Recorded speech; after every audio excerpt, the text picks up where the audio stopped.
No sniffles. All right, looks like we're on. Okay. Good evening. I'd like to call to order the September 27th City of Daly City Recreation Commission. We could all please stand and pledge to the flag. I pledge allegiance to the flag of the United States of America and to the republic for which it stands, one nation, under God, indivisible, with liberty and justice for all. Thank you. Can we have a roll call, please, Mr. You may have a roll call. Commissioner Arroyo, Here. Commissioner Proano, Here. Vice Chair Pastor, Here. and Chair Kelly. Here. We are missing one this evening. Can we get a motion to approve the agenda, please? I'd like to make a motion to approve the agenda. So moved. All in favor? Aye. Aye. A motion to approve the minutes of August 23rd? I'd like to enter a motion to approve the August 23rd minutes. August 23rd. August 23rd? Oh. Yeah. I thought you said 25th, I'm sorry. No, okay. Seconded. All in favor? Aye. Thank you. Mr. Curran and Mr. Zepp? It is my pleasure this evening, Madam Chair, to bring to you David Zetzer, who's going to give us an overview of our highly successful summer youth recreation program that ended right before school started, and appropriate. We're officially out of summer now. We can all collectively take a sigh and a deep breath and look back on what we did. So take it away, David.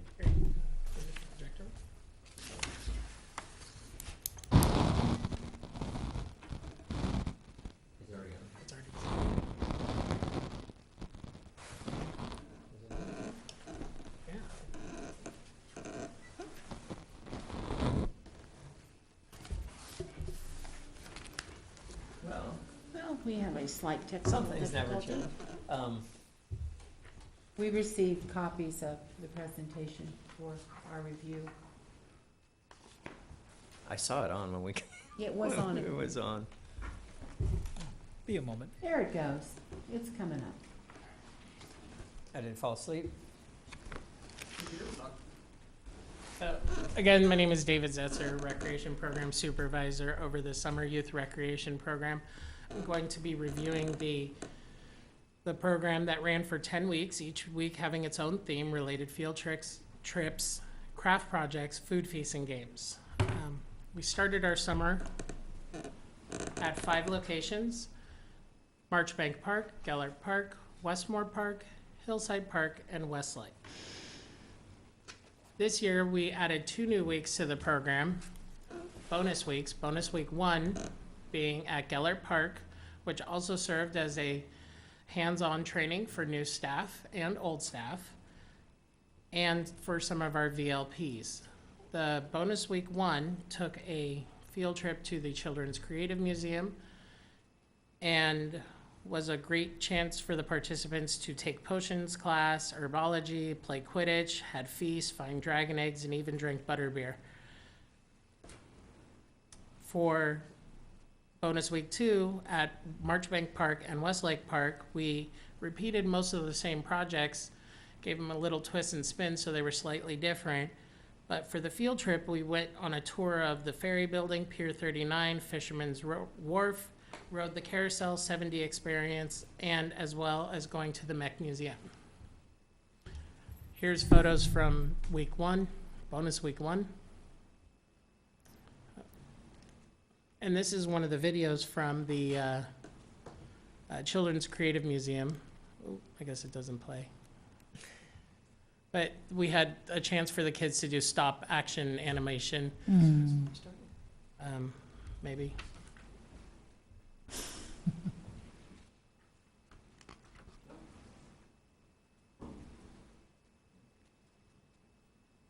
There it is. So the kids got a chance to actually make the creations and move all the pieces, press stop and start on the camera, and change the backgrounds as well as decide what the story is and the characters. It was a pretty fun experience. Oh, The staff there is really great and helpful and great for groups to go. We're definitely going to do it again next summer.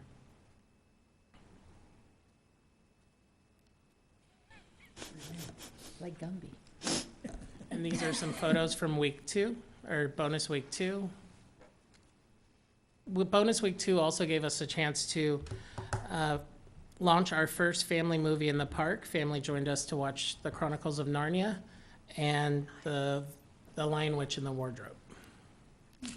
Can you tell me how many people showed up for that? It was maybe around 6 or 7 families. It wasn't very highly attended, but the weather was also true Daly City, super foggy and wet. It was summer in Daly City, so bring your raincoats for movies in the park. That'll be great. I've attended the one in South City, and it really will grow. So I look forward to it. Week 1 is Summer Blast Off. 286 participants in Daly City this week bought the best of the geek world out in our staff and our kids. The week is based in space, tech, science, and other fun activities. We visited the San Jose Tech Museum and got our Galaxy on at both Classic Bowl and Brentwood Bowl. Week 2, Dive into Summer, had 293 participants, many undersea adventures this week with the theme of water, oceans, and beaches. Food crafts like sandy beach cupcakes, jello aquariums, and other nom-nom goodies could be caught if you visited some of the sites. We did see Finding Dory on the big screen at the Century Theater in Daly City. This week also hosted our annual pool party and water fight at Giamona Pool. Some photos. Week 3, All-American Summer, 295 participants. With all the upcoming 4th of July holiday activities, this week was based in red, white, and blue. Crafts like paper rockets, junior giant baseball, and on-site barbecue parties with hot dogs, hamburgers, and more. We made sure to have a fun time at Golden Gate Park with a nice walk starting from Stowe Lake and finishing at the Corrette Children's Playground Quarter with a ride on that famous carousel. For the first time in years, we also took a trip to the San Francisco Giants on a nighttime adventure. It was a fun evening. Week 4, A Super Summer, had 265 participants. This is a short week due to the 4th of July holiday. This week really leaped over tall buildings as the theme was superheroes. Kids made their own capes and hero creations. We adventured at Pump It Up in San Francisco and even had a glow-in-the-dark party there. This week was also our Challenge of the Parks, where all 5 sites compete in games and activities versus each other, like relay races, dance competitions, and a basketball shootout. Gellert Park is the 2016 winner.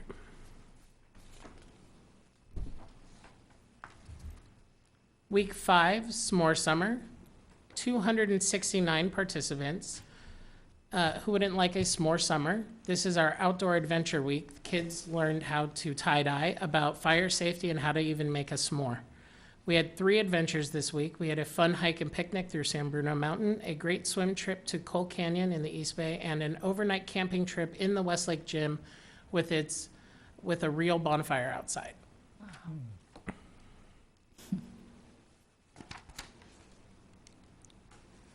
Week 6, Summer of the Stars, 293 participants. Daly City sure does have talent this week. It showcased all of the different talents with the kids dancing, singing, and doing other such performing arts on site. This week, we did help take over the entire Century Theater in Daly City to view the movie Pets. We also visited the ice skating rink at the Yerba Buena Gardens. The award-winning moment of that week was the 26 acts that performed in our annual SYRP talent show.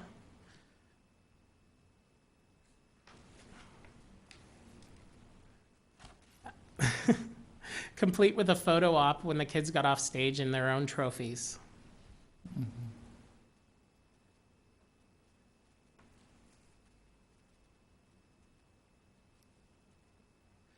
Week 7 at Wild Summer had 288 participants. This week sure was wild. It was a fun week. The animal themes included animals, making fossils, some worldly foods, and crafts. We wanted to originally have a bonfire at Ocean Beach, but it was a spare the air day, so the photo that you're seeing is actually from a bonfire later in another week. The kids got a chance to go to the beach after doing a hike starting in Land's End and it was a fun time for the kids that attended. We also went to the Oakland Zoo and had an excellent experience. Week 8 is our summer carnival, 272 participants. This is what used to be our end of the summer week before the bonus weeks got added. So we finished the week with a carnival on site, had face painting. Each site, however, still did their own activities as well as had their own end of the summer parties, balloon animals, and a jump house on site. One of the crowning moments of that week is the carnival. Here's some photos. There are carnival games, prizes, food, popsicles, fun for everybody. It's open to the general public on that day, as well as other camps and programs that the city has. And this is from our photo booth.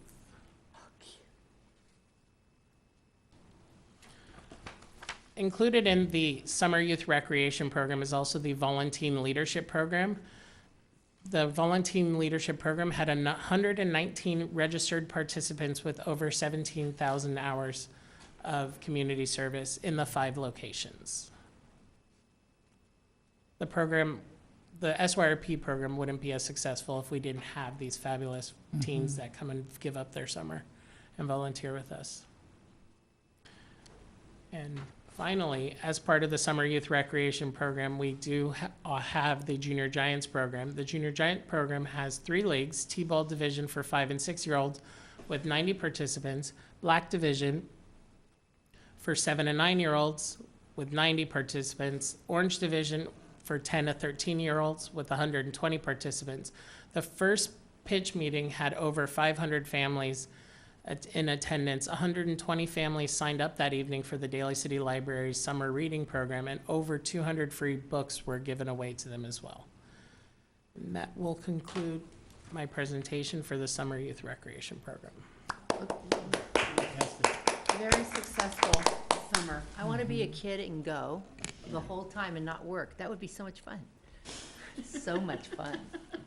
And I think you would drive the volunteers I would nuts. certainly like to thank David too for, it is 8, 10 weeks of total chaos, but everyone is having a good time. Well, I appreciate his creativity too in coordinating the planning and keeping the kids occupied for that long a period of time. It's pretty tough.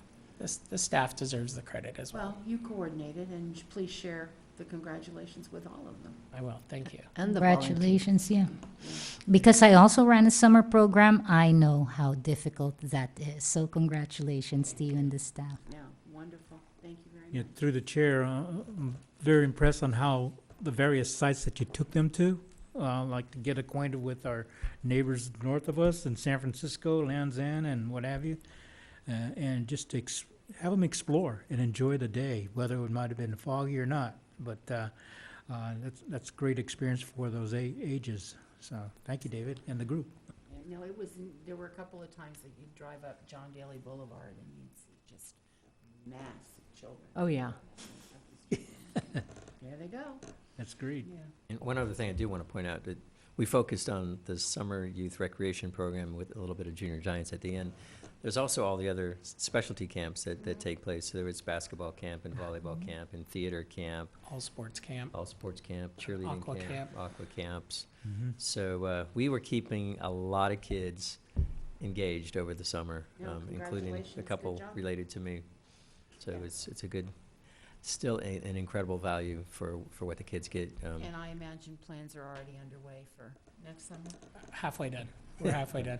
He never stops. I also presented each of you with one of these summer shirts from this summer and a superhero cape of your very own. Wow, ooh. Thank you. And you saw the graphics on the shirt, along with the graphics that were shown in the PowerPoint presentation, are hand-drawn by one of our staff members who Really? worked that all up under, I think, David's Talented. creative supervision. But the kids loved the shirts. Yeah. In fact, I had a parent talking about summer camp at the beginning of the school year, and he was saying his son was there. And he said he liked summer camp, but he loves that shirt. He always wants to wear the same shirt over and over. I actually attended JS yesterday during their early release day, and there were 2 kids wearing their summer youth rec shirts. Oh, really? Wow. Each of the 5 sites had their own color. So red, Marchbanks, orange, Gellert, yellow was Westmore, green, Hillside, and blue was Westlake. Wow. So And on then the 2 bonus hillside- shirts. Those are bonus shirts for people who attended the Space Week, and then we have another one for the tie-dye. So they're special shirts. Thank you very much. Thank you, The Dave. drawing is so well done. She's got it on right away. Oh, yeah, Thanks for this colorful yeah. presentation too that we have here. Thank you. We'll use this I know. before you know it. Got something to compete with my grandkids on Halloween. Okay, moving along, we have a discussion about our friendly coyotes. Okay. Thank you, Madam Chair. This is on our agenda tonight just for a discussion and for everybody's information. Those who've lived in Daly City for a long time know that we are surrounded by nature with San Bruno Mountain, Lake Merced, and the golf courses sort of buffering around our perimeter. Coyotes have been with us for a long time, and there was an issue, I'm thinking 8 years ago or so at Muscle Rock. There was an increase in coyote activity, and some of the residents got together there and put up some big signs and, you know, warned people that were walking dogs, especially small dogs, and especially dogs off leash were getting into little confrontations. And then it was quiet. We didn't hear a lot about coyotes. And in fact, in all of my years in the Department of Library and Recreation Services, up until today, I've had a total of 0 coyote-related complaints. And not that we don't get lots of other complaints, but none about coyotes. A week and a half ago or so, in fact, Vivian Arroyo was in my office when Tara Moriarty from KTVU showed up, and evidently there was 3 coyotes encountered a off-leash dog at the dual site and got a little rough. So that made the news a week ago Friday. And so it sort of heightened our awareness. Like I said, we hadn't actually gotten complaints, but there's some great resources out there. And I wanted to, first of all, in case, you know, as representatives of the Recreation Commission, if you're approached by members of the community, one of the first questions people are going to ask is, well, what are you going to do about it? And the sad reality is, you know, we will coexist with the wildlife in Daly City like we have. Daly City doesn't have its own animal control department, certainly not within recreation or libraries. We battle rodents now and then in libraries, but coyotes and raccoons and skunks and possums and squirrels, you know, they're here at City Hall. We've got families of skunks here, outside, not inside. So our best course of action is really providing information to the community, especially those in the affected areas. And it appears there's been an increase in coyote activity within the last couple of months, actually going back to May, evidently, especially around the golf courses in the north end of town.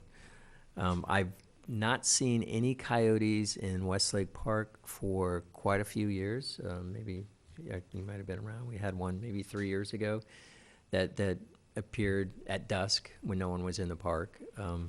Other than that, we haven't had any coyote sightings that I am aware of in any Daly City parks, other than the recent sightings at the dual site. I will add that, just as a reminder to Daly City residents, and this commission knows because you vetted the ordinance that went before the council about a year ago,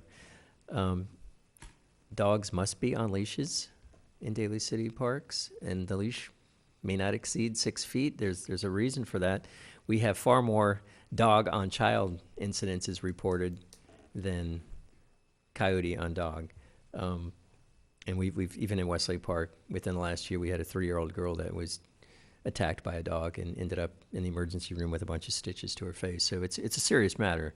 And new signs went up this year reminding pet owners, dog owners especially, that dogs are permitted in Daly City parks, but they must be on a leash. The 2 exceptions are the dog parks at Palisades and Mission Hills. There are two small off-leash dog areas, but Gellert Park, Westlake, Marchbank, Hillside, all the other parks in Daly City where you see dogs running off-leash, they really should be on leash. And in the case of the dual site, have been signs up there for a while warning of the presence of coyotes and reminding people again to keep the dogs on leash. But evidently, a couple weeks ago, there was a dog off leash that did have the encounter with the coyotes. So, the other thing we had back in April, there was a summit, a coyote summit. Again, mostly a lot of interest in the Muscle Rock part of the city. And Fish and Game was there, and they're going to say the same thing that we've been saying over and over. Not that we're coyote experts, but please, if you have outdoor pets, keep the pet food inside if at all possible, because the coyotes and the skunks and the raccoons and,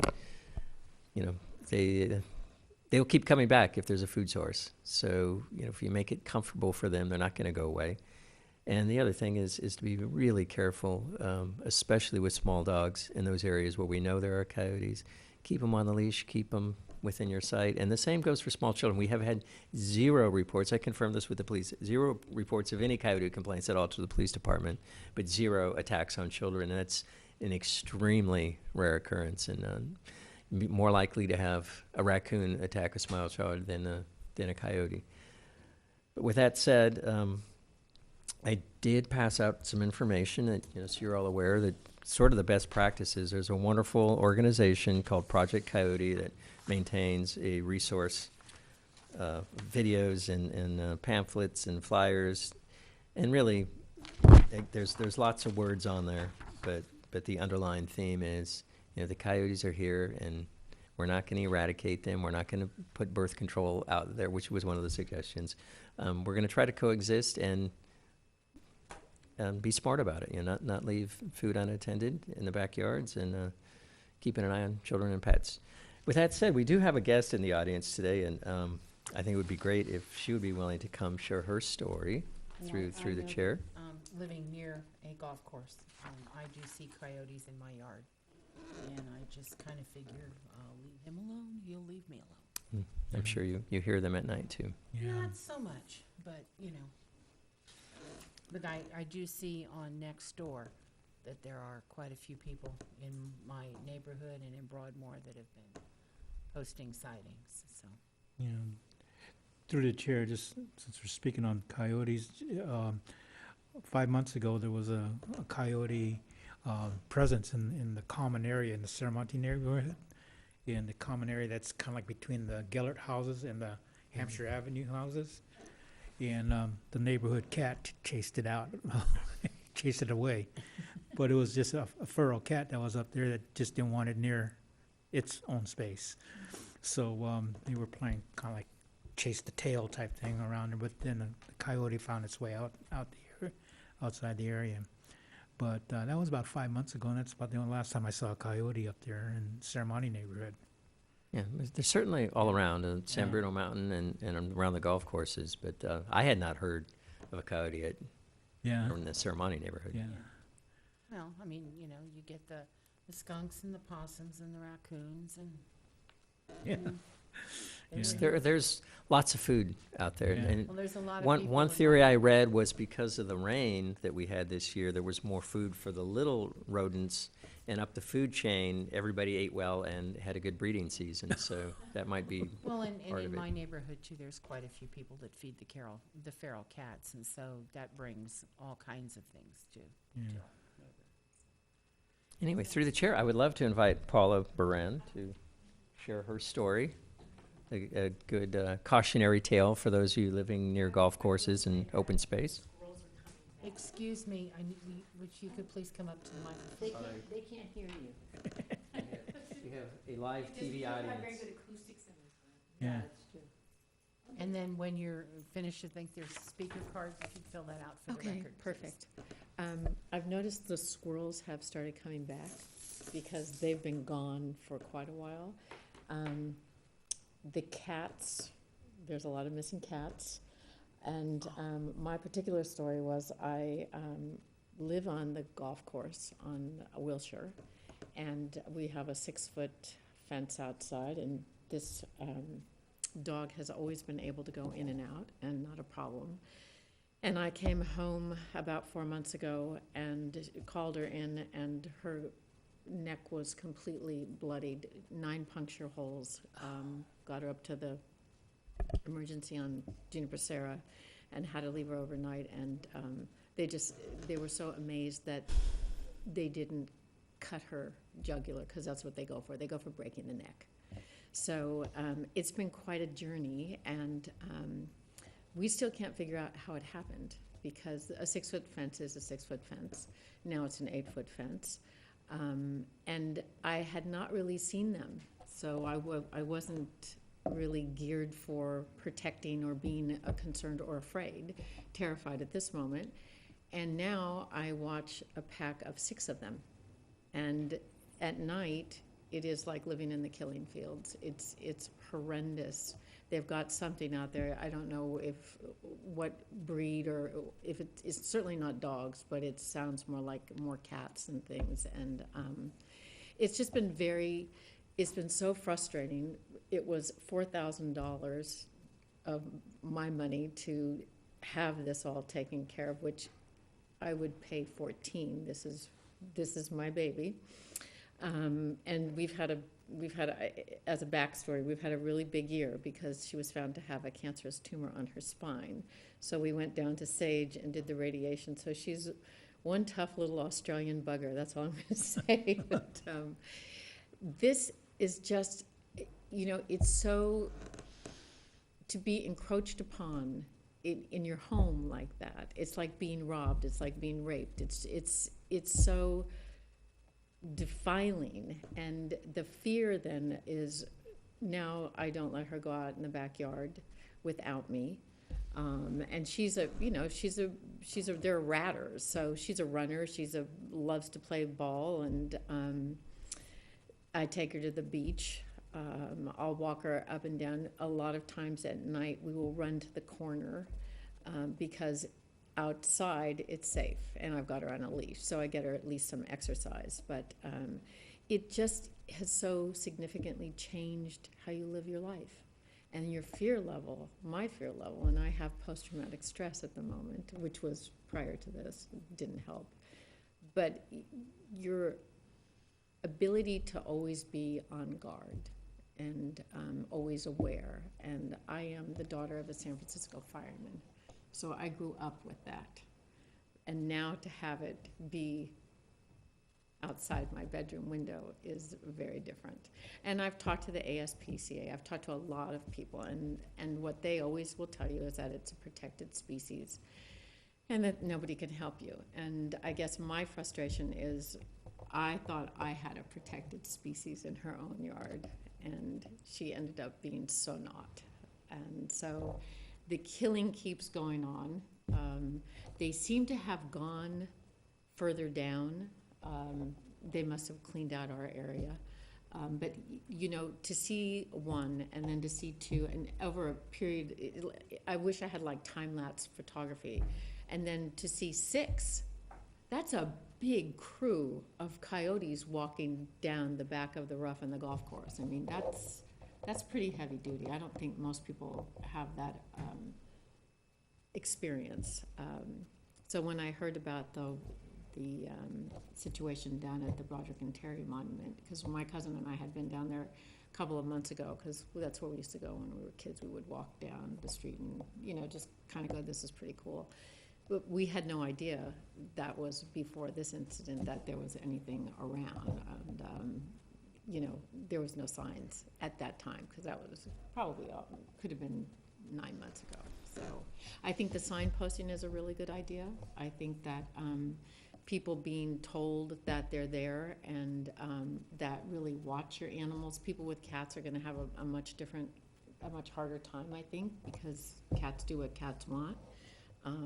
This one's pretty easy. And, I think the hardest part is you just feel so helpless.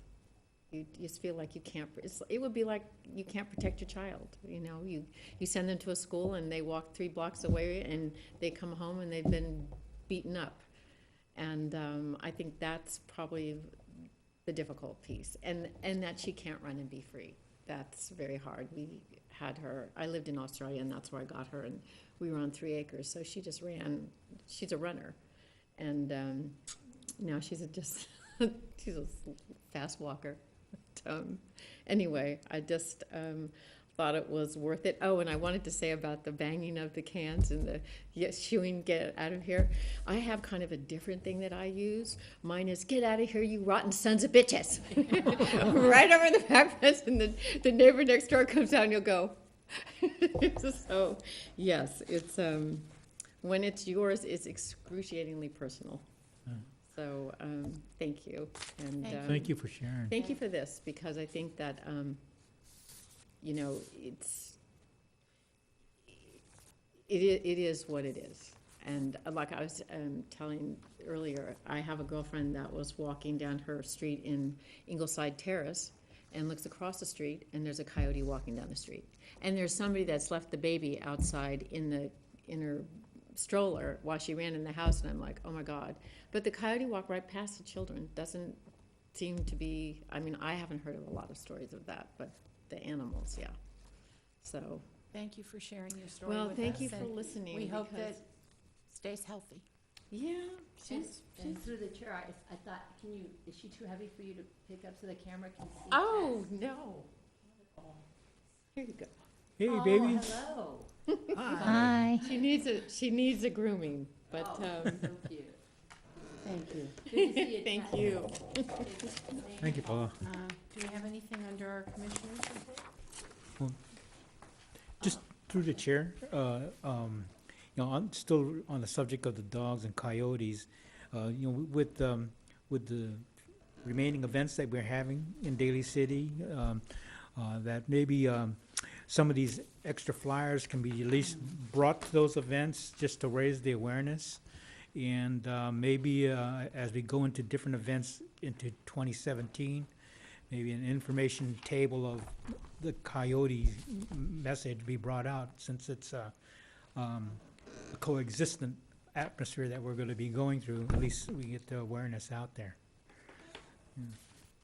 And through the chair, I would say, I'm just going to ask, are these going to be at the libraries and, well, you know, at least on Is the that a direction? posters or? I honestly, I brought them for your benefit, but I Yeah. think, Thank you. yeah, that's Yeah. probably something worth pursuing. And so. I'll take a couple and hang them at a couple Starbucks. That might be helpful too as well. And maybe suggest too that, obviously this is too much to put on, but maybe some of the bullet points on Channel 27 would be And you know, helpful too. my memory's not great, but I think we did indeed do that back when they were an issue at Muscle Rock. Yeah. And that seems to have died down, you know. The food supply is what attracts them, and if you recall, there was a huge feral cat population at the beach at Muscle Rock. There still is And in my neighborhoods. well, not so much at Muscle Rock. I think they, Well, Because it's just closed now, wait. right? The dogs are coming. I mean, the Coyotes. coyotes are coming. They're just making the One way. of the things I noticed too with the coyotes is they go under the fence. Yes, They And don't go that's- over the fence, they go under, so that's exactly we what I have saw. gone down into the ground with the fence. Oh, So wow. Because I thought I had Skunks do gophers. it too. So thank you. That's what, it was mounds against me. Skunks and coyotes go under.